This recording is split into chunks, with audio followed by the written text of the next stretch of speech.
నమస్తే, welcome to our channel. నేను మీ Priyanka Rao. AP రాష్ట్రానికి దిగ్గజ కంపెనీలన్నీ వస్తున్నాయి. అలానే ఏవైతే ఇంకా పెద్ద పెద్ద కంపెనీస్ ఉన్నాయో వాటి సిఇఓస్ కూడా ఏపీ రాష్ట్రం వైపు చూస్తున్నారు. అక్కడ ఏదైనా అవకాశం ఉంటే మనం కూడా అక్కడ స్టార్టప్ చేయొచ్చా, ఏదైనా డేటా సెంటర్ని మనం కూడా అక్కడ స్టార్ట్ చేయొచ్చా అనే పాయింట్ ఆఫ్ వ్యూలో ఎప్పుడెప్పుడు విజిట్ చేద్దామా అని ఆలోచిస్తుంటే ఇటు వైసీపీ వాళ్ళేమో ఈ విధంగా దుష్ప్రచారం చేస్తున్నారు. అసలు ఎందుకు వైసీపీ వాళ్ళు ఇంత దుష్ప్రచారం చేస్తున్నారు? అసలు దీని వెనుకున్న కారణం ఏంటి? రాష్ట్రం బాగుపడటం లేదంటే కంపెనీస్ రావడం వాళ్ళకి ఇష్టం లేదా, లేదంటే వస్తే గిస్తే మేము తీసుకురావాలి, మా హయాంలోనే రావాలి, వేరెవరు చేయకూడదు అనే పాయింట్ ఆఫ్ వ్యూనా? ఏం జరుగుతుంది అసలు? ఏం ఆలోచిస్తున్నారు? ఇదే పెద్ద కన్ఫ్యూషన్. దీనిపై మనకి క్లారిటీ ఇవ్వడానికి జనసేన రాష్ట్ర అధికార ప్రతినిధి శ్రీనివాస్ గారు ఉన్నారు. ఆయనతో మాట్లాడి మనం తెలుసుకుందాము. అది నిజంగా చెప్పాలంటే ఒక రకమైన దౌర్భాగ్యం మనకి. ఎందుకంటే ఎక్కడైనా సరే ఏ రాష్ట్రమైనా ఆ రాష్ట్రం వైపుకి ఏమైనా పెట్టుబడులు వస్తున్నాయంటే హర్షిస్తారు. అవును, దాంట్లో ఏమైనా లోపాలు ఉంటే మాట్లాడతారు.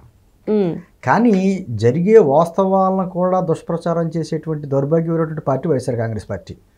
ఎందుకంటే వాళ్ళ హయాంలో ఒక పెట్టుబడి ఆంధ్రప్రదేశ్కి వచ్చిన దాఖలాలు లేవు. జగన్మోహన్ రెడ్డి గారితో పాటు అప్పట్లో ఐటీ మినిస్టర్ గారు గుడివాడ అమర్నాథ్ వీళ్ళంతా బ్యాచ్ వెళ్ళి అప్పట్లో ఇతర దేశాలు వెళ్ళి మీటింగ్లు పెట్టుకుని చేశారు. చూసారా ఒక దావోస్ లాంటివి. అక్కడికి వెళ్ళి ఏం తెచ్చారు అంటే జీరో. అక్కడికి వెళ్ళి పంచప్రభాకర్ని కలిసారు వీళ్ళంతా కలిసి, అటువంటి వ్యక్తులు. మరి ఈ రోజున ఆంధ్రప్రదేశ్కి ఉత్తరాంధ్రకు సంబంధించి ఇప్పుడు వైజాగ్ సంబంధించి ఒక ఏఎస్ హబ్గా వైజాగ్ అన్ని రకాల ఐటీ కంపెనీస్ లేకపోతే డేటా సెంటర్స్ అన్నీ అక్కడికి వస్తున్నాయి. ఉత్తరాంధ్రలో ఫార్మా కంపెనీస్ వస్తున్నాయి. అదేవిధంగా అమరావతి ప్రాంతానికి సంబంధించి క్వాంటమ్ వ్యాలీ, అద్భుతమైనటువంటి ఐబిఎం లాంటి సంస్థలన్నీ వచ్చి అక్కడ పెట్టుబడులు పెడుతున్నాయి. అదేవిధంగా ఇప్పుడు రాయలసీమ ప్రాంతానికి వచ్చేప్పుడు ఎలక్ట్రానిక్స్ హబ్గా అవుతుంది. ఇన్ని రకాలుగా రాష్ట్రంలో ఏ ప్రాంతానికి ఆ ప్రాంతం అభివృద్ధి చెందుతుందో అంటే దాని గురించి దాంట్లో ఏదన్నా పోనీ ఈ విధంగా ఉద్యోగాలు రావని అదని ఏదన్నా మాట్లాడితే తెలిసి తెలియని మాటలు ఇప్పటికే మాట్లాడితే ఒక దుష్ప్రచారం చేయడం అనేది చాలా అది ఖండించాల్సింది. ఎందుకంటే ఈ రోజున ఎక్కడైనా ప్రపంచంలో ఏ కంపెనీ అయినా వాళ్ళకి ప్రపంచంలో ఎక్కడైతే వనరులు ఉంటాయో, ఎక్కడైతే ఏ ప్రభుత్వం వాళ్ళకైతే రాయితీలు ఇస్తాయో, సెక్యూర్డ్గా ఎవరైతే ఉంటారో, ఎక్కడైతే మానవ వనరుల్లో మేధస్సు ఎక్కడైతే ఉపయోగించుకోవచ్చు అక్కడ పెట్టుబడులు పెడతాయి. వాళ్ళకి పలానా ప్రాంతం మీద ప్రత్యేక అభిమానాలు ఉండవు, ప్రత్యేక కోపాలు ఉండవు. వాళ్ళకి తగ్గ రాయితీలు కావాలి, వాళ్ళ పెట్టుబడికి లాభాలు కావాలి, అందుబాటులో మానవ వనరులు ఉండాలి, అదే చూసుకుంటారు. ఈ రోజున ప్రపంచంలో చూడండి అతి పెద్ద కంపెనీలు ఏ కంపెనీలైనా మన ఇండియన్స్ ఉన్నారు, అందులో మన తెలుగు వాళ్ళు ఎక్కువ మంది ఉన్నారు. ఇది చాలా ఆనందించదగ్గ విషయం.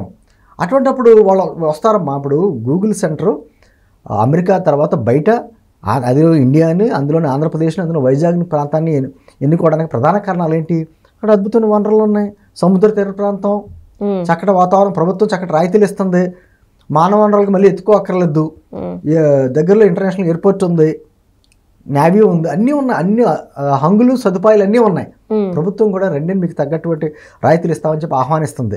ఎక్కడా ప్రభుత్వం నుంచి ఒత్తిళ్లు లేవు. గత ప్రభుత్వంలో ఏదైనా ప్రభుత్వం ఏదైనా పారిశ్రామిక ఎత్తిచ్చి పెట్టుబడి పెడతా అంటే వాళ్ళ మీద ఒత్తిళ్ళు ఉండి సరే మీకు రాయితీలు ఇస్తాం, మాకు ఇంత వాటా కావాలనేటువంటి విధానం ఉండేది అప్పుడు. ఇప్పుడు అది లేదు. స్వేచ్ఛగా పెట్టుబడులు పెట్టేటువంటి పారిశ్రామిక విధానం ఆంధ్రప్రదేశ్లో ఉంది.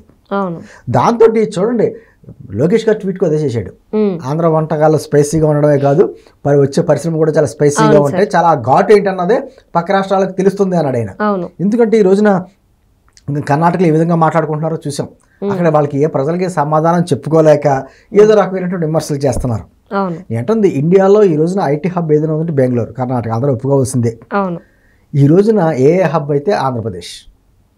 ఖచ్చితంగా గూగుల్ లాంటి ఏ డేటా సెంటర్ మనకి అక్కడ డేటా సెంటర్ వస్తుంది అంటే దానికి అనుగుణంగా అనేక రకమైన పరిశ్రమలు వస్తూ ఉంటాయి. ఆల్రెడీ పెద్ద పెద్ద కంపెనీస్ అన్నీ, మైక్రోసాఫ్ట్ లాంటి కంపెనీస్, ఇన్ఫోసిస్ లాంటి కంపెనీస్ అన్నీ కూడా మన ఆంధ్రప్రదేశ్ వైపు చూస్తున్నాయి. వాళ్ళకి ఎక్కడైతే అనుకూలంగా అక్కడ పెట్టుకుంటారు. మళ్ళీ మన ప్రభుత్వం ఏం చేస్తుంది, ఇంకా పెట్టుబడులు కావాలి, మా యువతకు భవిష్యత్తులో ఉద్యోగాలు కొరత ఉండకూడదు అనేటువంటి విధానంతో మళ్ళీ నెక్స్ట్ మంత్ ఫస్ట్ వీక్లో మళ్ళీ లండన్ వెళ్తున్నారు సీఎం గారు. ఒక పక్క నుంచి లోకేష్ గారు తనకు కూడా ఎక్కడెక్కడ పెట్టుబడులు రావాలనేది ఎప్పటికప్పుడు మాట్లాడుతున్నాడు ఆయన. అది సింగపూర్ కావచ్చు, ఆస్ట్రేలియా కావచ్చు, లండన్ కావచ్చు, అమెరికా లాంటి కంట్రీస్తో మాట్లాడుతున్నాడు. ఈ రోజున గూగుల్ ఎప్పుడైతే కన్స్ట్రక్షన్ స్టార్ట్ అయ్యి అయితే ఖచ్చితంగా సుందర్ పిచాయ్ కూడా ఆంధ్రప్రదేశ్ వస్తున్నాడు.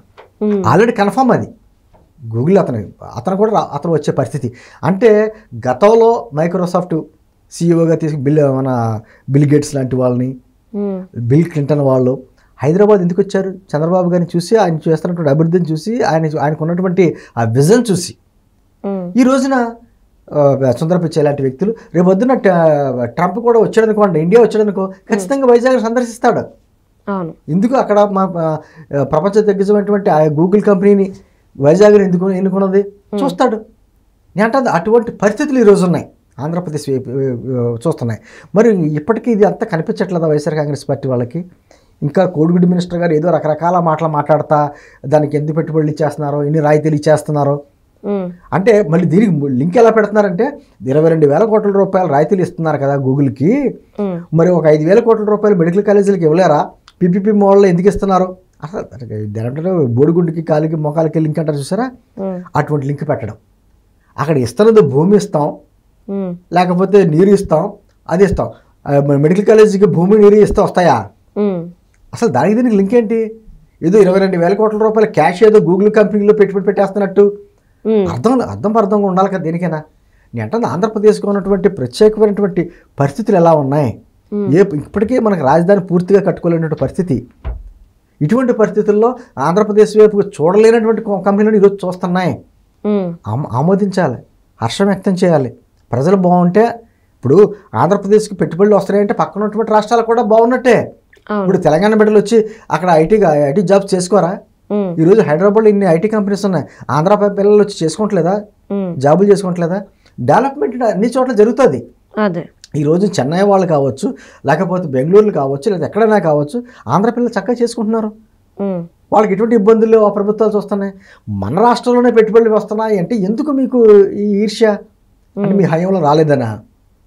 సుందర పిచ్చై లాంటి వ్యక్తులు, ట్రంప్ లాంటి వ్యక్తులు ఆంధ్రప్రదేశ్ వైపు చూస్తా అంటే ఏమి చేయలేనటువంటి పరిస్థితి. ఏంటంటే ఖచ్చితంగా వాళ్ళు అలా ఏడుస్తూనే ఉంటారు.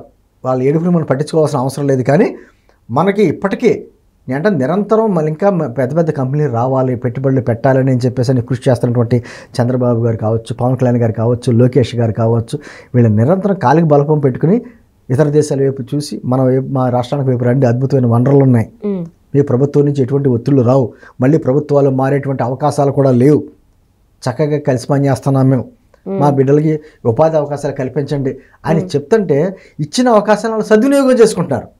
మనం పిలిచినంత మాత్రం రారు అమ్మాయి. ఏంటి వాళ్ళు ఏవో మనం పిలిచారు కాబట్టి, మేము రాయితీలు ఇచ్చేశారు కాబట్టి వచ్చారు, వాళ్ళు చూసుకుంటారు. వాళ్ళు ఇచ్చే రాయితీలకి, మనం పెట్టుబడులకి, అక్కడ చదువుతున్నటువంటి సదుపాయాలకి, మానవ వనరులకి ఈ లింక్ అన్ని చూసుకుని భవిష్యత్తు అంటే ఈ రోజు పెట్టి రేపు తీసేసేది కాదు కదా, కొన్ని తరాలు వెళ్తూ ఉంటాయి. ఇప్పుడు మైక్రోసాఫ్ట్ లాంటి కంపెనీ వచ్చిన తర్వాత ఇక్కడ దశ దిశ మారింది సైబరాబాద్. రేపు పొద్దున గూగుల్ వచ్చిన తర్వాత ఆంధ్రప్రదేశ్ దశ దిశ మారబోతుంది. అంతే, ఖచ్చితంగా ఆహ్వానించాలి. ఇంకా వైఎస్ఆర్ కాంగ్రెస్ పార్టీ వాళ్ళకి వదిలేద్దాం. వాళ్ళ ఈ విజ్ఞానం ఇంతవరకే తప్ప అంతకు మించి ఎక్కువ లేదని చెప్పి వదిలేయడం తప్ప చేసేది ఏమి లేదు. Okay, right. Thank you so much sir.